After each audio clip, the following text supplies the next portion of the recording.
everybody. This is Glenda and Joe. with Shaking Hands Art with Fralins and Friends. Today is a whole different chat, well, not that different, but it is different chat topic. We're going to go through the years, not completely, but through the history and the current of Christmas making around here. Craft style. This family, from my grandmother on down, has been a family of ornaments.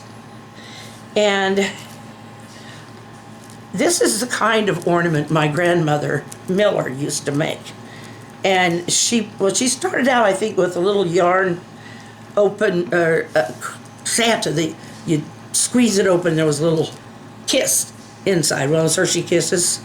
But as she got going, she started making these, more and more of these. She did a lot of crocheted ones too. She did candy canes and all kinds of stuff.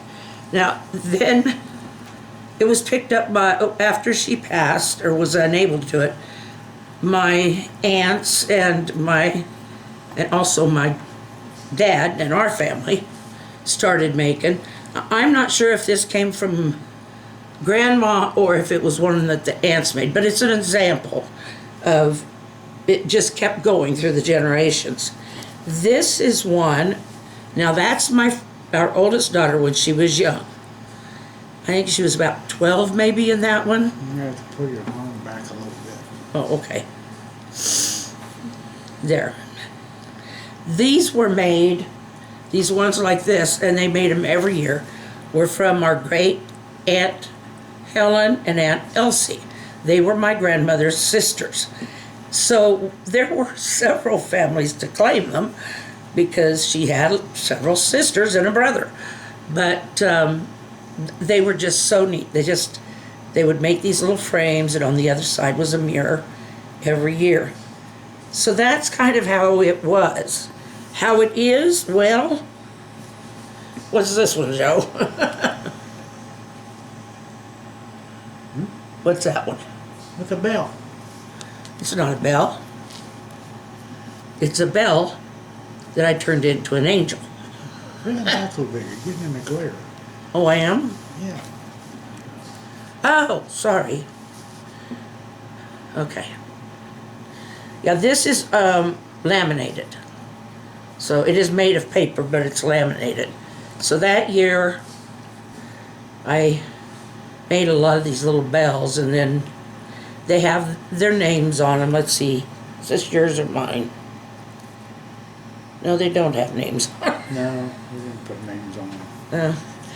Anyway, they're laminated, and so every year our tree is filled with ornaments for every person. So as the family is expanding more and more, here's another example. This was mine from 2021. So we may not have all of the years correct or in order, but but we do have the ornaments. This was from 2021. And there's some of my earlier ones. Here is I think my first one that I made from, well, I know it is, my first one I ever made from clay.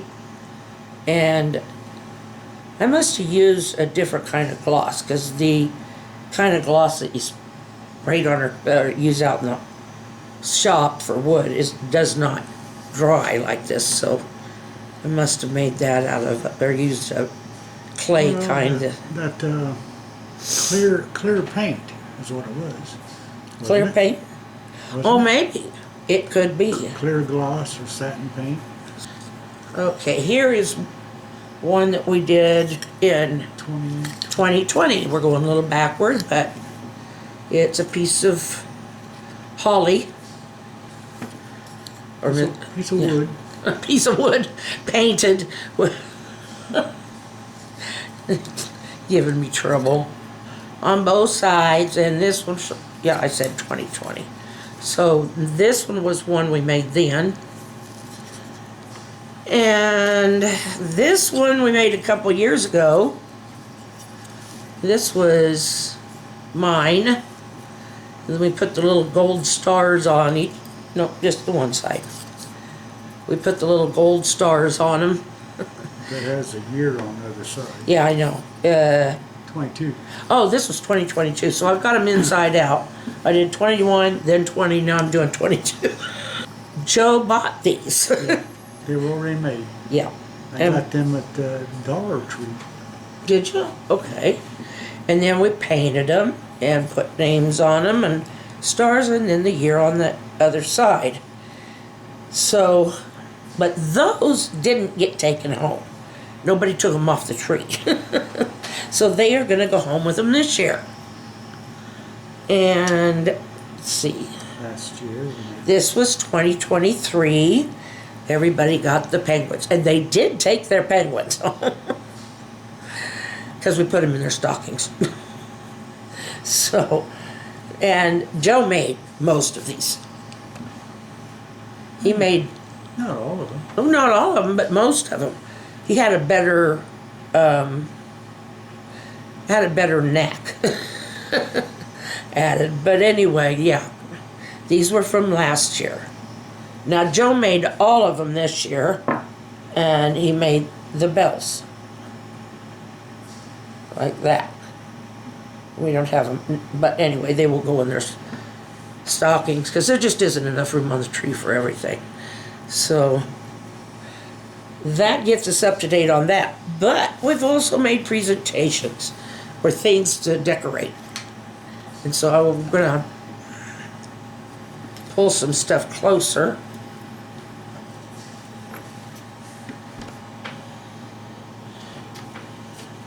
If I showed you every ornament that's been made since Grandma Miller started it, we'd be here forever.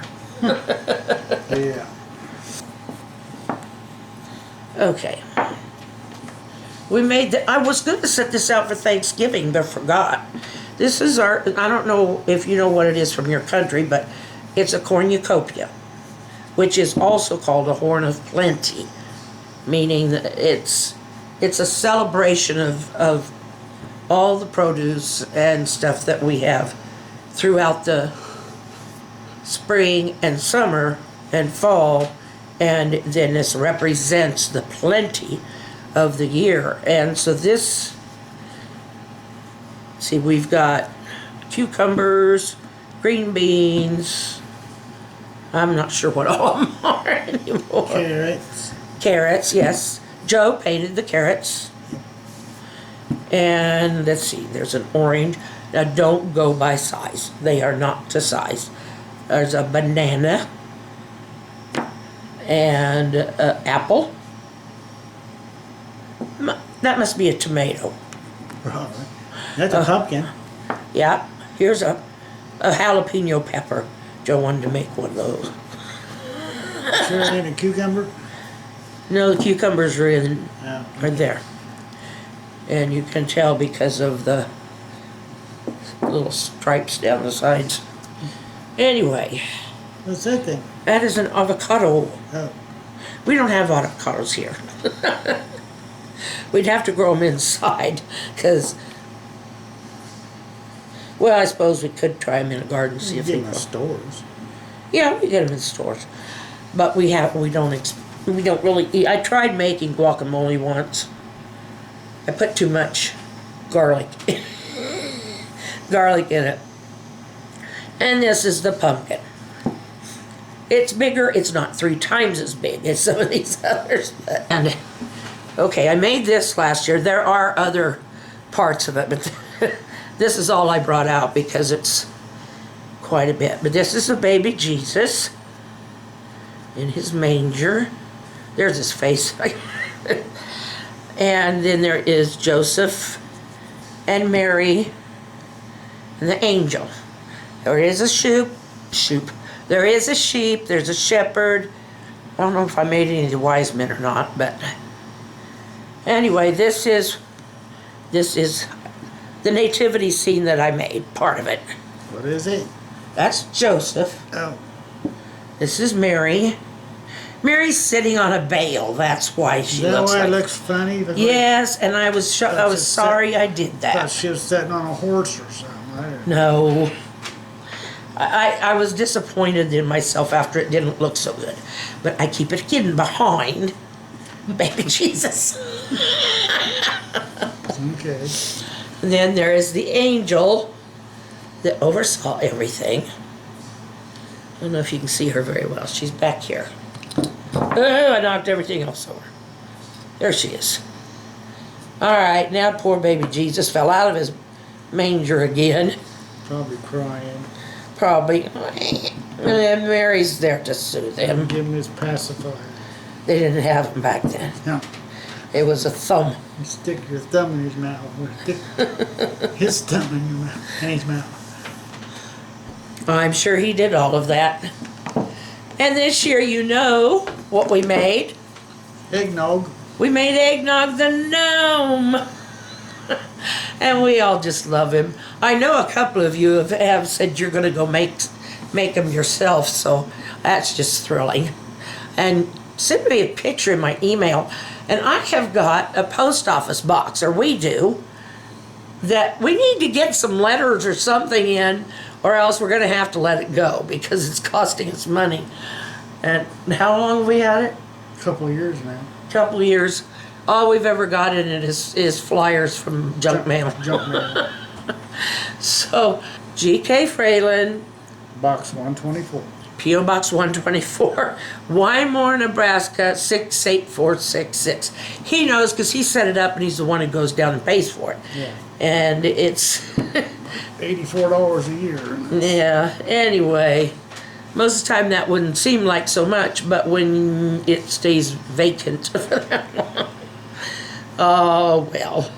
So, well, he doesn't belong by them, but there is our Eggnog, the Christmas gnome. He's fun. I might make some more, not eggnogs, but I might make more gnomes. Some of them have eyes and just depends. But I didn't want him to have the eyes. When you said eggnog, I thought you was going to say egghead. Yeah, that's what he said. There's a potato head out. No, he's Christmassy, so I said eggnog. Eggnog. And then there is our painting that we did, and it's hard to get it in one camera shot unless we bring it way. There you go, you can see it. And I know you've seen it before. Today would have been my mom's birthday. But Yes. I don't remember if she was born in 1924 or 1925. It's one of them two. So she's either 99 or else, she would either be 99 or else 100 today. Yeah. Well, it's easy enough to look it up and find out. Yeah. Don't we have her? We don't have hers up here in the because it was a long time ago. Probably in an album. Yeah, it'd have to be an album, imagine. Her little biography from the Paper. yeah, that, well, Obituary, is that what you mean? yeah, but they also do one from the funeral home. Oh, funeral. Yeah, they give you a little card and stuff. Yeah, I don't know where But it's at. she was how old when she passed? I'm going to say 64. Yeah. And she had been in their nursing facility for 7 years. She was a brittle diabetic. I mean, really bad. And it got worse and worse as she aged. And she got Guillain-Barré syndrome, which she was able to get most of her feeling back, except in her feet. She had diabetic neuritis there. So often she did not feel where she was stepping. So she had to use a walker. But, you know, kidney failure, all that She's going stuff. blind. Yeah. But we bring her up because she was so loved. We will never forget that woman. I mean, of course, you're not going to forget your mom, but she's still a part of our Christmas every year, just in the fact that we are together. And she used to make pepper nuts. Yeah. And she'd make them the size of peanuts. And she'd give each one of us a baggie of them. She made lots of pepper nuts. And for the kids, the little ones, she would make these sticks, pepper nut sticks, and they were hard. She baked them till they were hard for teething sticks. And they go to town on those things. And she did so many crafts and stuff. We have a macrame plant hanger that she made years and years ago. I remember the goonie bird she made that she had up in her house. That thing was so silly. But yes, we do remember her. And my folks are gone now, but we remember them too, because if it wasn't them, there wouldn't be a Joe and Glenda. And we can reminisce about the wonderful Christmases we had with them. And Dad, no matter what season of the year, he had to make homemade ice cream. Yes, they are here with us, all of them. Grandma and Grandpa, they're here in the Ornaments. And my other grandparents, they're here in our hearts. And in the way that they helped to raise me as a Christian. We love all of you. Well, give me one then. Christmas kisses. All righty, we will see you tomorrow. Yeah, that feels so good. He's rubbing my back. We'll see you tomorrow. Good night.